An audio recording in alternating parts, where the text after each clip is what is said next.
শনিবারের এই মিছিলে ইসরায়েলি গণহত্যা বন্ধ ও স্বাধীন ফিলিস্তিনের দাবিতে কেঁপে উঠেছে সোহরাওয়ার্দী উদ্যান। কাফেরের দালালেরা, তোমরা শুনে রাখো, পৃথিবীর মুসলমানরা কখনো ভয় করে না।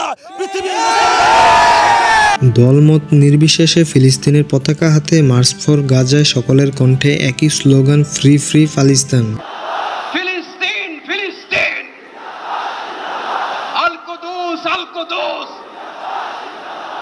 বাংলাদেশ পুরো বিশ্বকে যেন জানিয়ে দিল, স্বাধীনতাগামী ফিলিস্তিন একা নয়, বাংলাদেশের প্রত্যেকটি মুসলিম তাদের সাথে আছে। আমরা তো ওই দেশে যেতে পারছি না, তাই আমাদের দেশে যতটুকু সামর্থ্য আমরা প্রতিবাদ করতেছি।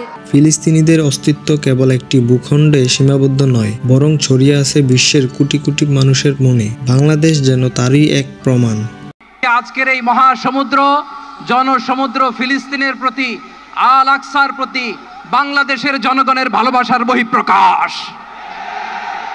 ভৌগোলিকভাবে আমরা ফিলিস্তিন থেকে অনেক দূরে হতে পারি, কিন্তু আজকের এই জনসমুদ্র প্রমাণ করে আমাদের এক একজনের হৃদয়ে, বুকের ভেতরে বাস করে এক একটা ফিলিস্তিন।